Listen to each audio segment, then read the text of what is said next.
Вітаю, друзі! Ви на каналі Корисний Excel. І сьогодні я розповім вам, як просто, легко та швидко організувати облік та аналіз виробництва в Excel за допомогою Power Query. Після перегляду цього відео ви зможете відповісти на такі питання: скільки сировини потрібно для виробництва запланованого обсягу готової продукції, скільки готової продукції вироблено, та скільки при цьому використано сировини, часу робітників та їх заробітної плати. А також вам буде доступне порівняння фактичних даних із запланованими. А поки ви підписуєтеся на мій канал, ставите вподобайку та коментуєте це відео, ми починаємо.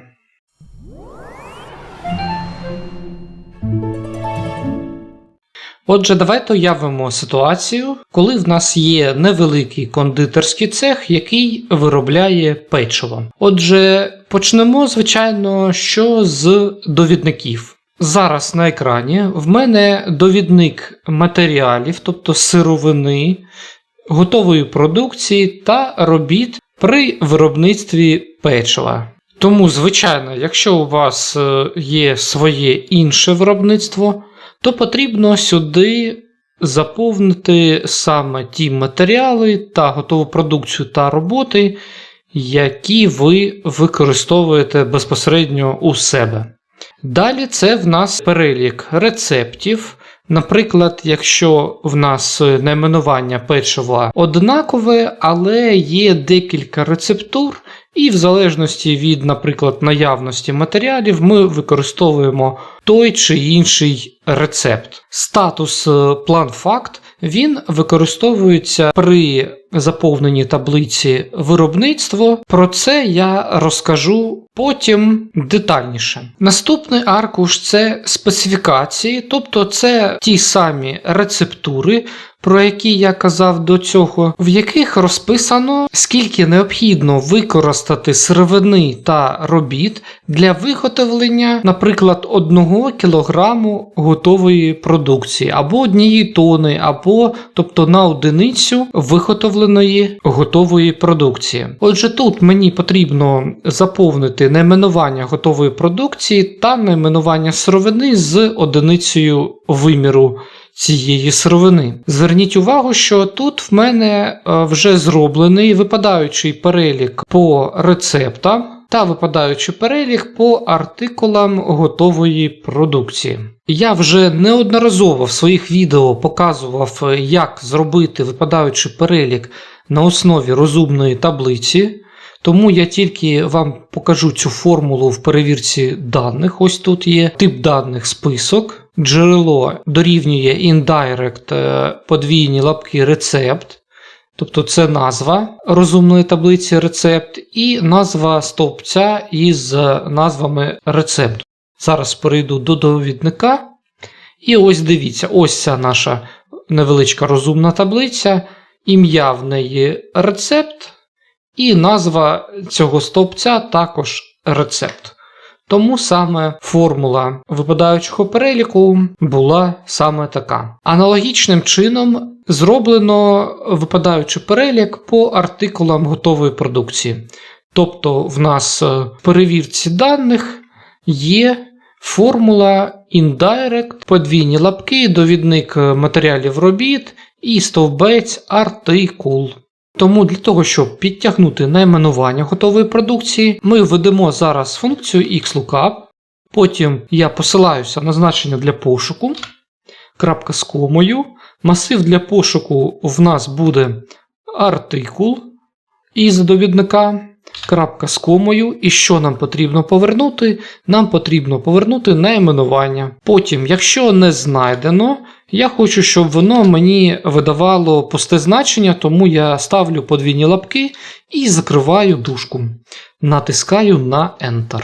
Так як це в нас розумна таблиця, нам лише потрібно було ввести формулу в перше значення і автоматично розумна таблиця розповсюдила по всьому стовпцю нашу формулу. Аналогічним чином мені потрібно буде ввести формулу xlookup для того, щоб підтягнути найменування нашої сировини та робіт. Для цього я скопіюю вже введену формулу в цю клітинку і замість артикул готової продукції, я зроблю посилання на артикул сировини або робіт. Натискаю на Enter. Як бачимо, аналогічним чином в нас тут все автоматично нижче заповнилося. І тепер копіюю вже цю формулу, вставляю її там, де в нас одиниця виміру, а от тільки там, де масив для повернення, я замість найменування введу одиниця виміру і натисну на Enter. Як бачимо, одиниці виміру аналогічним чином заповнилися повністю. В кількості ми тут нічого не змінюємо. Синіми лініями я тут розмежував саме рецептури, різні рецепти різних найменувань для кращого візуального сприйняття. Тому, якщо у вас є свої рецептури, ви зможете їх сюди вставити і аналогічним чином зможете ввести кількість сировини та робіт, які потрібні для виробництва готової продукції. Наступний аркуш – це в нас прайси матеріалів, тобто ці прайси будуть в нас використовуватися для визначення собівартості нашої виробленої продукції. Зауважу, що тут ми рахуємо тільки прямі виробничі витрати, матеріальні та трудові. І на цьому аркуші я тут введу формулу XLOOKUP для того, щоб найменування сировини автоматично підтягнулося із довідника. Тому я вводжу XLOOKUP, посилаюся на клітинку з артикулом, крапка з комою, переходжу на довідник, виділяю артикул, крапка з комою, виділяю найменування, крапка з комою, подвійні лапки і дужку закриваю.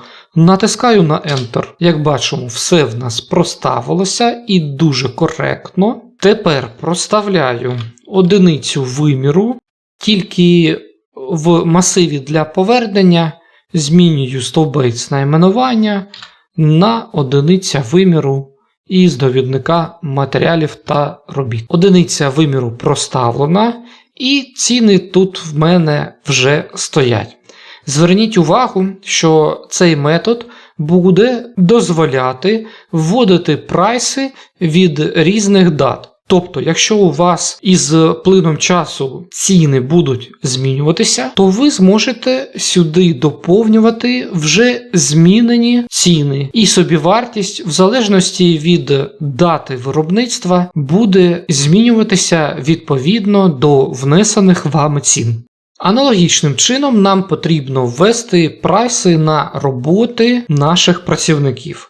В даному випадку в нас лише тут одна робота – це перемішування тіста. Тому мені потрібно аналогічним чином ввести формулу XLOOKUP, послатися на артикул, поставити крапку з комою, перейти на довідник, обрати стовбець із артикулом, поставити крапку з комою, потім виділити найменування, крапка з комою, подвійні лапки і дужку закриваю, натискаю на Enter. Ось тут в мене якраз таки і вивелося замішування тіста. Тобто під артикулом номер 9 в мене тут найменування робіт замішування тіста. По даті аналогічно. Якщо ви хочете підвищити заробітну плату, наприклад, цьому кондитеру за годину, то ви зможете внести сюди іншу дату, і в собівартість вже буде потрапляти вартість замішування тіста по новій вартості. А я тут вставлю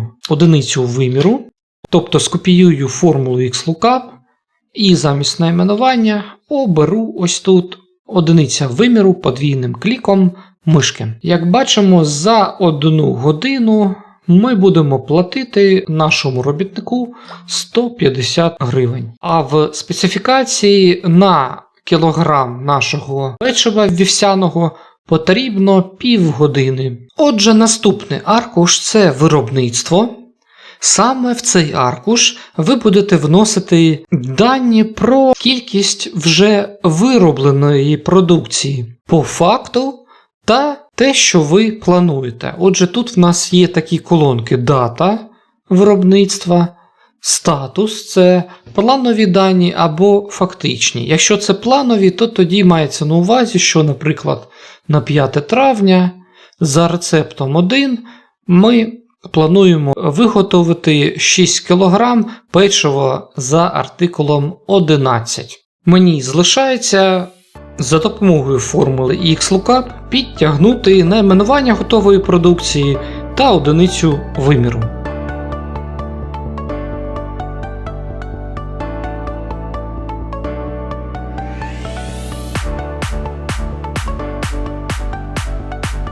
Це був підготовчий етап для того, щоб сформувати звіти по кількості та звіти по собівартості. Тепер наступний етап. Нам потрібно специфікації, прайс матеріалів, прайс робіт та таблицю по виробництву завантажити в Power Query. Для цього потрібно мишкою стати на розумну таблицю і натиснути на вкладці «Дані» на кнопку з таблиці або з діапазону. Таблиця наша завантажиться.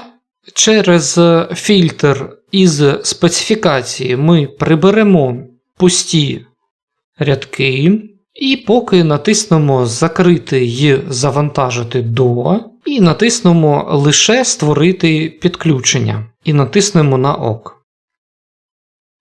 Все, таблиця по специфікаціям в нас завантажена до Power Query. Далі прайс матеріалів я аналогічним чином завантажу в Power Query і трішки підправлю формат дати. В рядку формул замість date time залишу лише date. І як бачимо, наша дата змінилася. Мені залишається натиснути «Закрити і завантажити до» і натискаю на точку «Лише створити підключення». Натискаю на ОК. Аналогічним чином завантажуємо наш перелік робіт. Так само підправляю формат дати. Нам тут час не потрібен. Закриваю і завантажую до «Лише створити підключення». І натискаю на ОК. І остання таблиця – це таблиця виробництва. Натискаю з таблиці або діапазону. Змінюю формат дати на date в рядку формул. І тепер ми готові робити наші звіти в Power Query. Мета така, що нам потрібно до таблиці виробництва додати наші специфікації, які б додалися відповідно до рецепту та найменування готової продукції. Для цього ми використаємо інструмент в Power Query як об'єднати запит, об'єднати в новий. На екрані зараз вікно об'єднання запитів. В нижній частині мені потрібно обрати той запит, який ми будемо додавати до запиту виробництво. Обираю специфікації і мишкою, натискаючи на Ctrl, нам потрібно позначити ті стовпці, які в нас є однаковими для об'єднання. Тобто нам потрібно об'єднати по рецептам, затискаю Ctrl, натискаю на виділення, потім натискаю на артикул готової продукції в верхній таблиці виробництво та специфікації артикул. І в принципі на цьому все. В нас тут два критерії, по якому потрібно додати таблицю специфікації. Тип об'єднання залишаємо ліве зовнішнє, тобто головною є таблиця в нас виробництво, і саме до цієї таблиці будуть додаватися найменування відповідно до рецептів. Отже, зараз все покажу. Натискаємо на ОК. Як бачимо, додався стовбець специфікації. Натискаю на ось цю кнопочку із стрілочками. Знімаю галочку «Використовувати ім'я вихідного стовпця як префікс». Він нам не потрібен. Прибираю галочки із всіх рядків і обираю лише кількість, артикул сировини, найменування сировини. Натискаю на ок. Як бачимо, наша таблиця збільшилася, тобто під кожний рецепт і під кожне найменування готової продукції, неважливо, чи воно заплановане, чи воно фактичне, в нас додалася рецептура на одиницю, тобто на кілограм печива.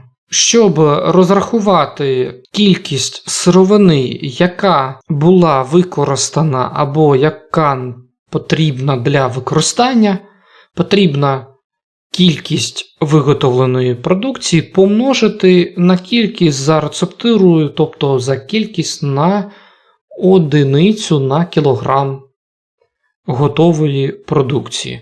Для цього я переходжу в додавання стовпця, натискаю настроюваний стовбець, назвемо його як кількість всього. І тепер там, де поле для введення формули, я вводжу формулу подвійним кліком, обираю кількість, помножити на кількість повністю і натискаю на ок. Тепер ми бачимо, що ми маємо кількість всього. Виправляю формат числа на десяткове число і перейменую цей запит на сировина. Тепер нам залишається на вкладці «Основне» натиснути «Закрити і завантажити до». Натискаю на «Додати дані до моделі даних», натискаю на «Лише створити підключення» і натискаю на ОК.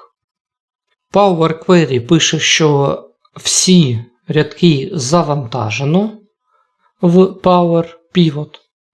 То ми переходимо на вкладці Power Pivot, керування, і бачимо, що дійсно так, наша таблиця з Power Query автоматично завантажилася в Power Pivot. Нам потрібно натиснути ось тут зведена таблиця Pivot Table, обираю на наявний аркуш, натискаю на цю кнопочку, звід кількість, обираю A1, ОК, ще раз ОК. І, як бачимо, є поле для формування зведеної таблиці. Отже, на цьому етапі ми вже можемо зробити аналіз того, що ми планували виробити, з тим, що ми виробили. Але спочатку давайте повернемося на крок назад і додамо одиниці виміру для наших матеріалів в нашу загальну таблицю сировина.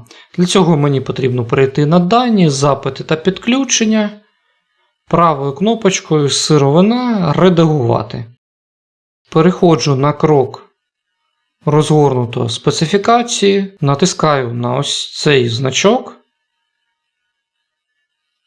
і ставлю галочку на одиниця виміру. Натискаю на ОК. Переходжу на змінений тип і бачимо, що одиниця виміру додалася. Тепер нам потрібно додати в цю таблицю ціни по матеріалам та ціни по роботам. Для цього я скористаюся інструментом в Power Query додати запити, натискаю на 3 таблиці або більше. Сировина поточна вже є в таблиці для додавання.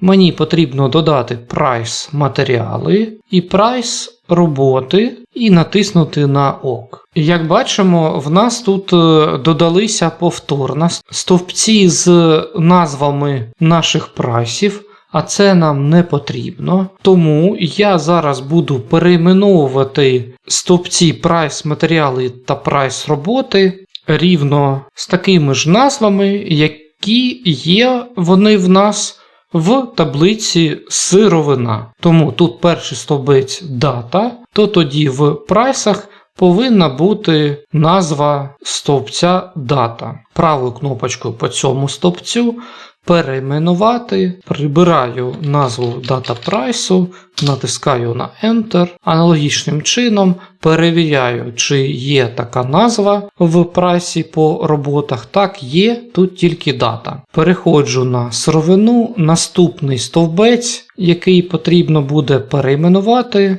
Це в нас, як бачите, артикул сировини та найменування сировини. В цій таблиці він в нас значиться як артикул сировини робіт. Я його скопіюю і перейменую прайс матеріали. Ось тут артикул сировини.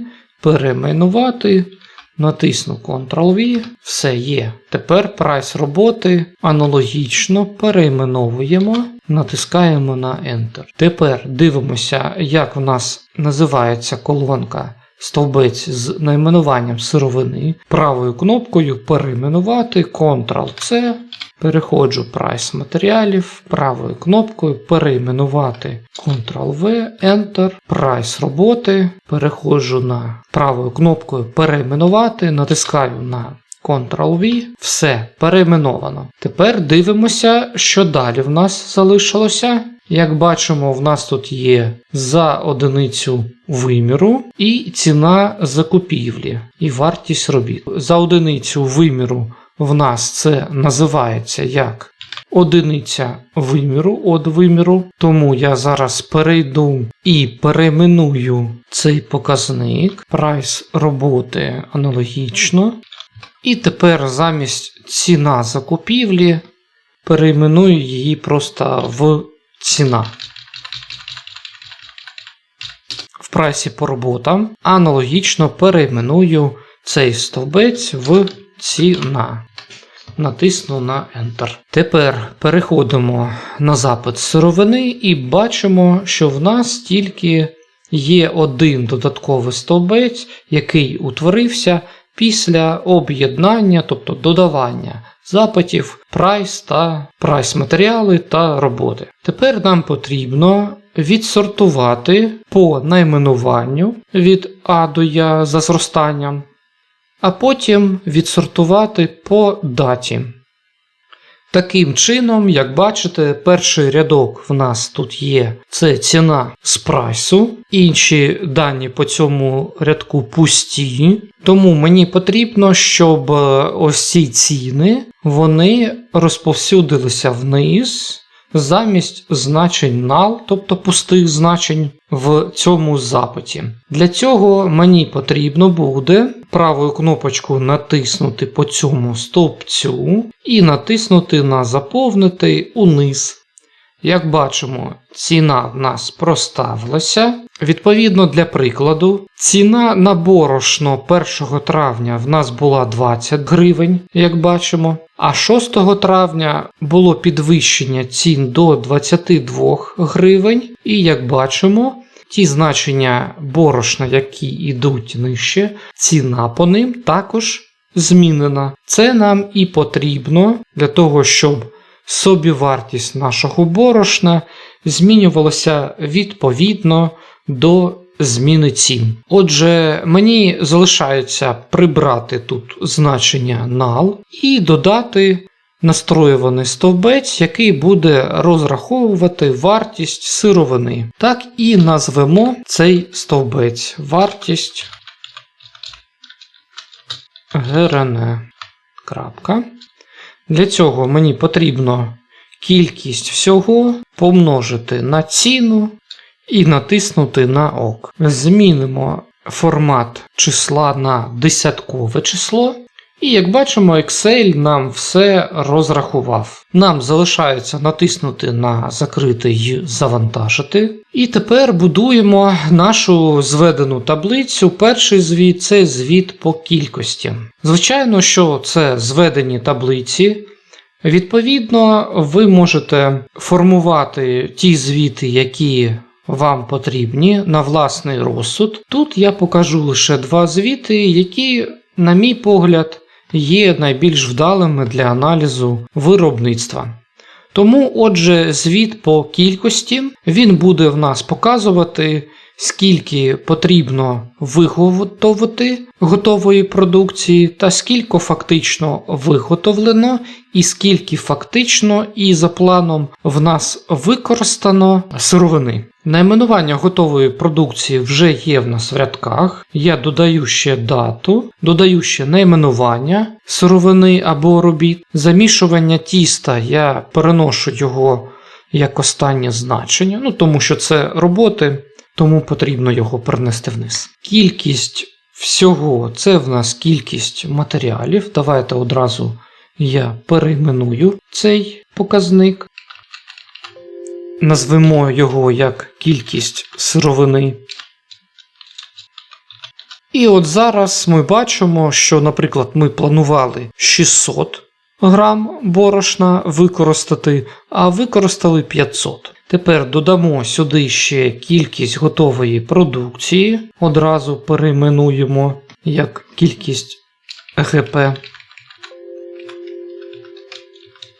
І статус перенесемо трошки вниз. І тепер ми бачимо, що ми планували виготовити 6 кг печива.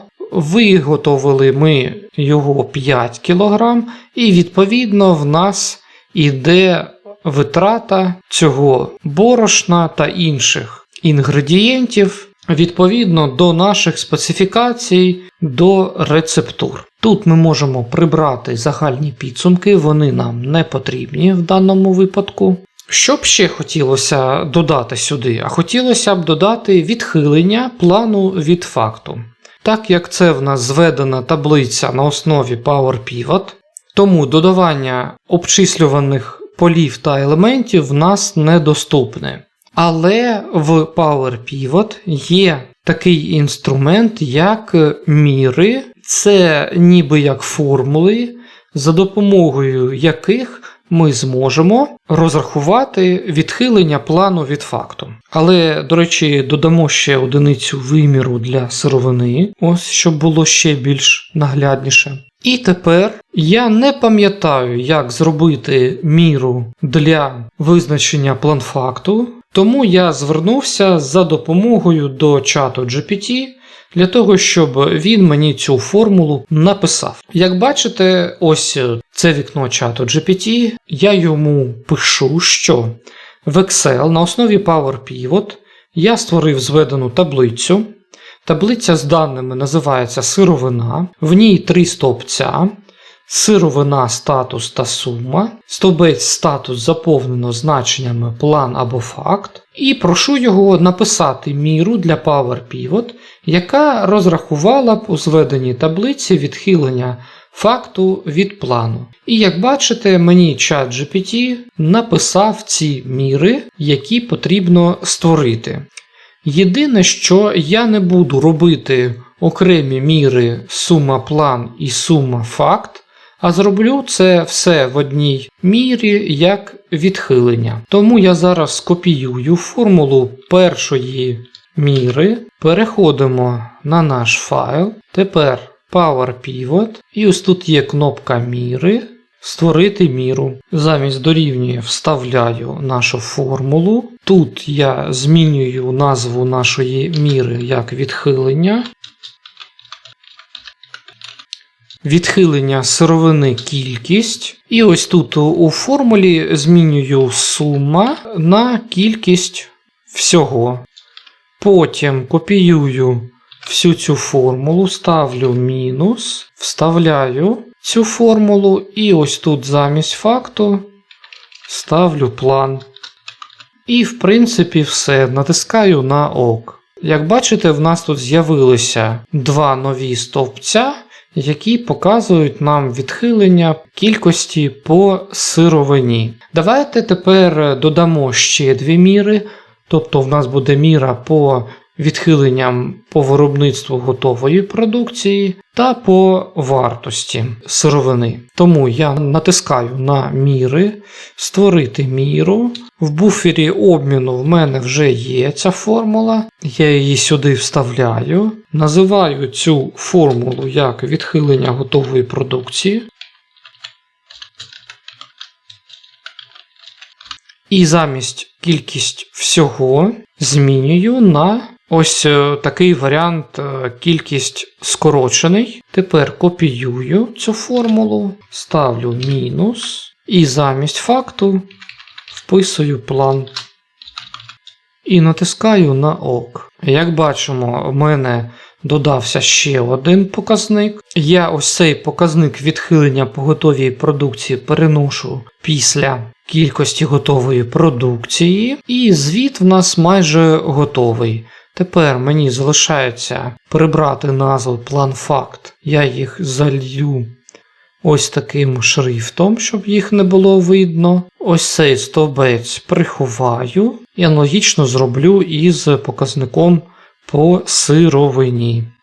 А цей стовбець також приховаю. Отже, друзі, як бачите, в нас тут є вже готова таблиця, за допомогою якої ви можете дивитися. Ось, наприклад, на 6 травня ми плануємо виготовити 6 кг печива, і для цього нам потрібно ось така кількість сировини та робіт, тобто часу роботи нашого кондитера для замішування тіста. Тепер майже аналогічним чином ми можемо створити звіт по собівартості. Я лише скопіюю та вставлю нашу зведену таблицю і в нашій зведеній таблиці приберу всі показники, додам сюди вартість і нам залишається створити міру по відхиленням по вартості. Для цього я зараз скопіюю